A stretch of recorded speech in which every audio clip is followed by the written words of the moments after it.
दोस्तों स्वागत है। मैं हूं मुस्तफ़ा हुसैन और आप जुड़ चुके हैं वॉइस ऑफ एमपी से। इस समय हम खड़े हैं नीमच के फव्वारा चौक पर और जैसा कि आप देख पा रहे हैं यहाँ सैकड़ों अफीम किसान मौजूद है और ये रैली की तैयारी में है। और जैसा कि किसानों ने आह्वान किया था कि 15 तारीख को वो नारकोटिक्स का दफ्तर घेरेंगे, ये यलगार, ये हल्ला बोल किसानों का CPS पद्धति को ख़त्म करने के लिए है। हमारे साथ काफ़ी किसान और किसान नेता मौजूद है, उनसे विस्तार से बात करेंगे और जानेंगे कि आखिर उनके मुद्दे क्या है और किन मुद्दों को लेके वो आज सड़कों पर उतरे। श्याम जी, आपका स्वागत है।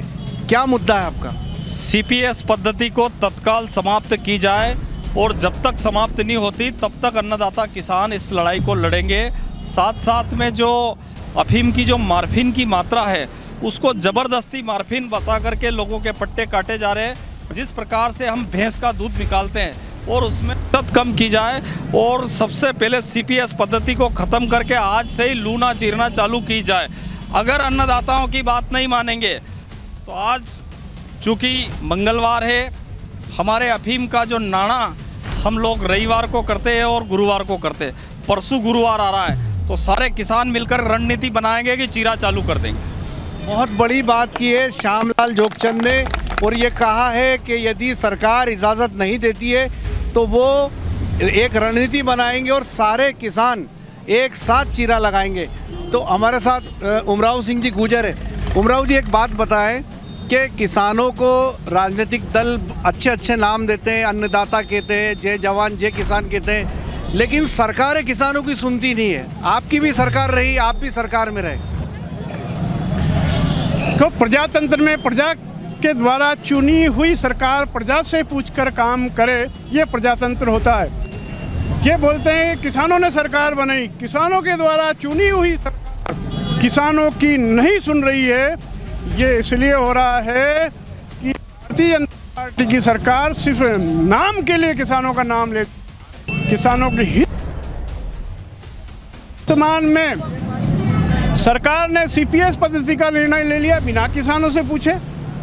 एक अच्छी क्वालिटी की अफीम मंदसौर, नीमच और चित्तौड़गढ़ ज़िले में पैदा की जाती है, जिससे अच्छी क्वालिटी की मार्फिन पैदा होती है, जिससे जीवन रक्षक दवाइयाँ बनती है। और किसान इतनी मेहनत करता है, अफीम में बहुत खर्चा करता है और उसके बाद ये तुगलकी निर्णय लेकर सरकार ने लागू कर दिया और हमारे सांसद सो रहे हैं या उसमें शामिल हैं, बताते भी नहीं है। न किसानों के सामने आने को तैयार है, न मीडिया के सामने आने को तैयार है कि क्या कहना चाहते हैं वो किसानों के लिए। कारण ये दिया जा रहा है कि अफीम की तस्करी रुकेगी, तो क्या किसान अफीम की तस्करी करता है उमराव भाई?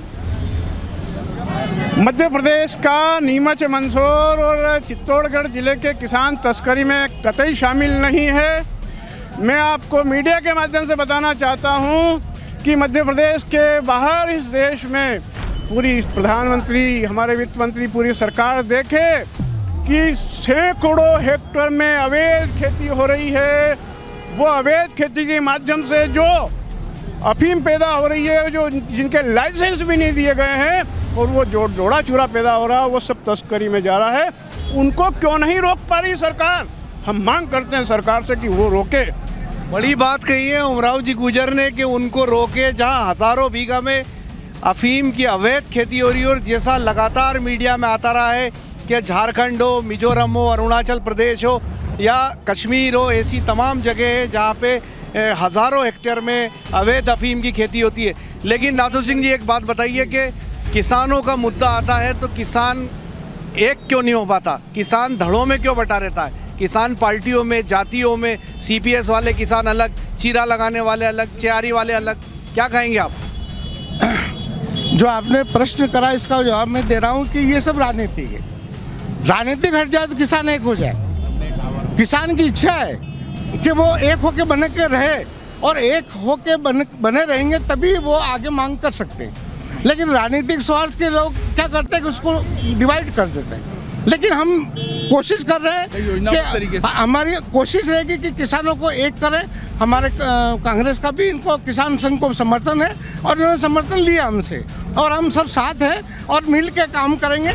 और जो चीरा लगाने की जो पद्धति है वो गलत है, इससे तस्करी नहीं होती, किसानों का नुकसान है। राजन सिंह जी, चीरा लगाने की पद्धति गलत है। किसान अपने हक के लिए लड़ क्यों नहीं पा रहा है? किसान इसलिए नहीं लड़ रहा है भाई साहब कि ये आरएसएस की सरकार है, फूट डालो और राज करो की नीति पे काम कर रही है। जिस तरह से किसानों को, आधे किसानों को 12 आरी के पट्टे दिए जा रहे हैं, फूट डाल दी गई। आपने एक प्रश्न किया था, मैं उसका जवाब देना चाहता हूँ कि किसानों में फूट डाल दी। कांग्रेस की सरकार थी तो एक जैसे पट्टे जारी होते थे, 60 आरी का तो 60 आरी का सभी किसानों को, 20 आरी का सभी किसानों। बीजेपी तो कह रही है कांग्रेस ने अफीम की खेती को खत्म कर दिया था, हमने पट्टे बढ़ाए। नहीं, कहाँ बढ़ाए? रकबा कांग्रेस ने बढ़ाया था। 60 आरी के पट्टे मीनाक्षी जी नटराजन के नेतृत्व में 60 आरी के पट्टे मिले थे। अभी भाई साहब हम किसानों में फूट डाली जा रही है। 12 आरी का पट्टा दिया गया, फिर 5 आरी का पट्टा दिया गया और सीपीएस की गई। तो सीपीएस सिर्फ 10,000 पट्टे क्यों किए? अगर सीपीएस पद्धति सरकार के हित में है तो सारे पट्टों को सीपीएस करो ना। 10,000 पट्टों को सीपीएस क्यों किया जा रहा है? ये फूट डाली जा रही है किसानों में। ये आरएसएस की सरकार है, किसानों में फूट डाल के आधे किसान 12 आरी का पट्टा बोरा है, वो समझ रहा है कि मैं अच्छा किसान हूँ। 6 आरी का कम और ये सीपीएस पद्धति कम वालों को दिया जा रहा है। ये मेरा ये कहना है कि सरकार फूट डाल के किसानों के ऊपर राज करना चाहती है। अभी देखो किसान आंदोलन चल रहा है तो उन्होंने ब्याज माफ कर दिया। शिवराज सिंह जी ने ब्याज माफ क्यों किया भैया? 2-2 लाख का कर्जा माफ। अच्छा है ना, माफ हो गया तो। नहीं, अच्छा कहाँ है? वो डिफॉल्टर होगा। देखो एक खेल खेल रहा है, सभी किसानों के कर्जे माफ। खेल राजन सिंह जी सारी पार्टियां खेलती है। जी। भाई साहब मेरा तो एक ही कहना है, मैं रघुनंदन पाटीदार गांव दारू से किसान हूं। मेरा तो यही मांग है सरकार से और इन सांसदों से, दोनों जो अपने मंदसौर से गुप्ता जी हैं और चित्तौड़ से सीपी जोशी जी हैं, उनसे सीपीएस पद्धति को हटाओ, किसानों को खेती करने का अधिकार दो और आज ही चीरा लगाने का आदेश दो। हमने अभी रविवार के दिन मंडी में भी इकट्ठे हुए थे, वो मांगीलाल जी बिलोट साहब भी है, उनको भी बोला था भाई साहब के आप किसान हो, जब नेता नहीं सुनते जो सरकार में बैठे हैं, फिर भी किसान जब नेता गांव में आता है तो पलक पावड़े बिछा देते हैं, स्वागत सत्कार करते हैं, विरोध कहाँ दिखाते हैं? अब नहीं करेंगे ना, अब उनका पता चल गया कि उनकी क्या चाल है। अब उनका आने दो, उनको गांव में क्या हालत होगी और उनको भगाएंगे। यही हमारे किसानों की मांग है। आज सबसे पहले ये सीपीएस पद्धति खत्म करें, चिराग लगाने का आदेश जारी करें। क्या कहेंगे मोहन सिंह जी? मैं सीधा उदाहरण पंजाब, हरियाणा और पश्चिम यूपी का देता हूं। सरकार ने 3 काले कानून लागू किए थे, किसान वहां एकजुट था, सभी ने कहा था, सब राजनीतिक दलों ने और बड़े बड़े विशेषज्ञों ने कि ये कानून नहीं हटेंगे, लेकिन किसान जमीन पर इस तरह अड़ा रहा जिस तरह अंगद का पेड़ था। आज अंगद का पेड़ रखेंगे किसान तरह है और ये सीपीएस पद्धति को हर हालत में हटाएंगे, क्योंकि सीधा किसान को इसमें नुकसान है। न तो किसान को पोस्ता मिलता है, न और किसान का सुरक्षा पे और दवाई पे इतना खर्च हो जाता है 1 लाख रुपए से ऊपर से ज्यादा। और इन्होंने किसान को इस तरह डिवाइड किया, 5 आरी, 6 आरी, 10 आरी, 12। आज क्या अंगद का पेड़ रखेंगे? अंगद का पेड़ आज गड़ जाएगा और इस सरकार को और विभाग को मालूम पड़ जाएगा कि यहाँ का किसान सोया हुआ नहीं है। इनकी भी नींद उड़ा देंगे और जो सोए हुए हमारे भाई हैं उनको भी हम जगाएंगे। और ये आंदोलन तब तक चलता रहेगा जब तक ये कानून खत्म नहीं हो जाए सीपीएस पद्धति का। तो तब तक डोडे सलामत रहेंगे चीरा लगाने लायक?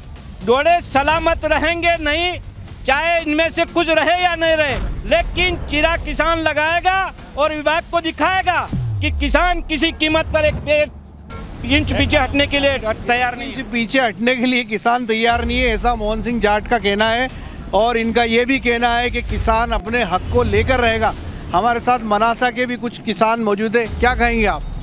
मेरा ये कहना है कि सांसद महोदय की निष्क्रियता और उनकी छल की नीति के कारण आज सब किसानों का ये हश्र हो रहा है, क्योंकि उन्होंने किस प्रकार से आधे पट्टे चीरा लगाने के लिए दे दिए, आधे पट्टे सीपीएस में दे दिए। ये एक तरह से किसानों को फूट डाल दी। आक्रोश दिखता है आपको? बिल्कुल पूरा आक्रोश है, सभी आक्रोश आज आप यहाँ पर देख रहे हो। और ये आक्रोश अभी विभाग में हम वहाँ जब जाएंगे तो वहाँ पर अब भी आप रहेंगे, वहाँ पर भी आक्रोश दिखेगा। और आज हम उनको चेतावनी देंगे कि यदि जैसा श्यामलाल जी ने कहा गुरुवार तक इसकी परमिशन नहीं मिली तो किसान चीरा लगा देगा।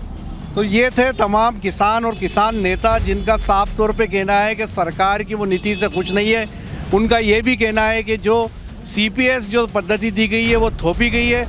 उनका ये भी कहना है किसान किसी भी हालत में इसको बर्दाश्त नहीं करेंगे।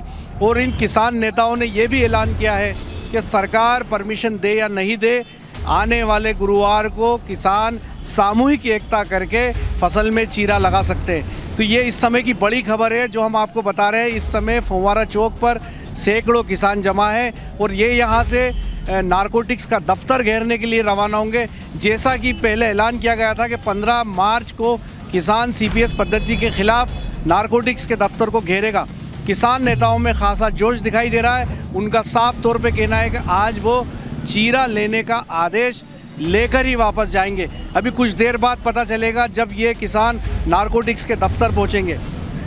ऐसे ही तमाम अपडेट के साथ बने रहिए वॉइस ऑफ एमपी के साथ। जय हिंद, जय भारत।